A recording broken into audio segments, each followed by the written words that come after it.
Okay, so an on-site visit from the Financial Sector Conduct Authority, the FSCA, can be pretty daunting, right? Well, in this explainer, we're going to show you how to use the Treating Customers Fairly framework to not just survive that visit, but to absolutely master it. So that moment happens, the regulator walks in, and your heart kind of sinks a little bit. But what if this wasn't an audit to be feared, but a real chance to show what your business is all about? Because trust me, they're looking for something much, much deeper than just paperwork. Exactly. The FSCA's whole focus has shifted in a big way. They're not just looking at your policies anymore, they're investigating your culture. They want to see and feel how treating customers fairly, or TCF, is literally in the DNA of your company, designed to stop consumer harm before it even has a chance to start. All right, so here's our game plan. We'll kick things off with what's at stake with the FSCA's intense new approach. Then we'll unpack the 6 fairness outcomes that are going to be your new best friend. And most importantly, we'll give you a simple but super powerful framework for answering any question they throw your way. First up, let's talk about the regulator's model. You know, the FSCA itself calls its own approach intensive and intrusive. Now, that choice of words is very deliberate. It's signaling a massive shift from just watching from the sidelines to getting actively involved with your firm.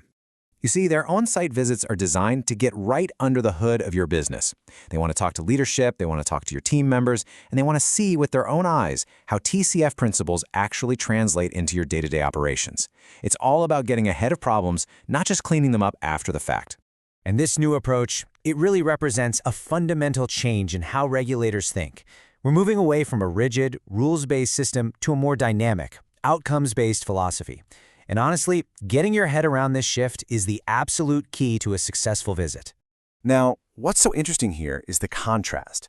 The old way was all reactive, right? It was about asking, did I follow the rules? Compliance was just a checklist. But the TCF approach, it's proactive.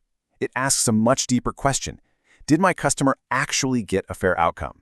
And that one question reframes everything, moving the goalposts from simple compliance to a genuine culture of fairness. So, how do you prove you're actually living and breathing this new approach?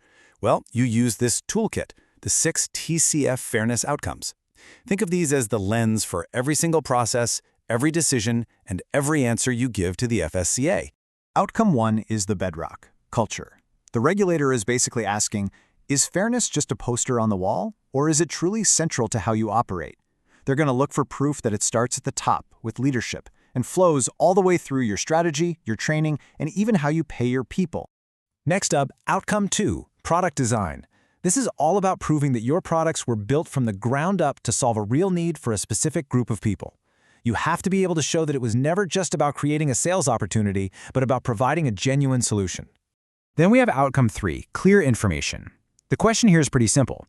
Are you being clear, fair, and not misleading?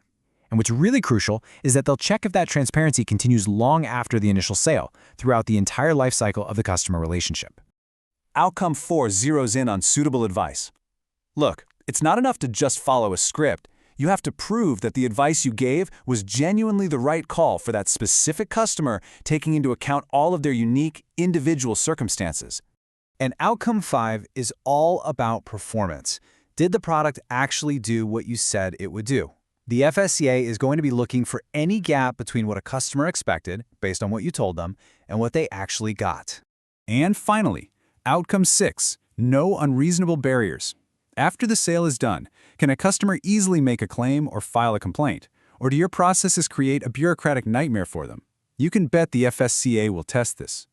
Okay, so we've got the toolkit. Now for the most important part. How do you actually use it when the pressure is on? I'm going to walk you through how to structure every single answer you give to the regulator. So imagine the scene. The regulator turns to you and asks, walk me through your process for handling customer complaints. Now, the old way to answer would be to just list off the steps in your procedure. But with the TCF mindset, there is a much more powerful way to respond. It's a simple 3-step framework. First, you identify. For a question on complaints, your brain should immediately go, that's Outcome 6. Second, you frame. You start your answer by saying something like, our entire process is designed to ensure there are no unreasonable barriers for customers. You see, you're framing it with the outcome. And finally, you prove it. You back that statement up with hard data, your management info that shows how you track, measure, and improve that specific outcome. And that brings us to our final and maybe the most critical point of all. TCF is not a test you can cram for the night before. It is not a box-ticking exercise that just ends when you fill out a self-assessment. And hey, don't just take my word for it. The FSCA is crystal clear on this. A generic self-assessment tool is just a guide. It's not some kind of get-out-of-jail-free card. A good score might look nice on paper, but it's absolutely no substitute for genuine, hard evidence that your culture is truly fair. Ultimately, it all comes down to this. You have to be able to tell your firm's unique TCF story. How does your specific business, your team, your processes all work together to create fair outcomes for your customers? And you need your own specific data to prove that story is true. So, let's wrap this up with the essentials. 1. Frame every single answer you give through the lens of one of those 6 outcomes. 2. Always be ready to back up what you're saying with specific, measurable data. 3.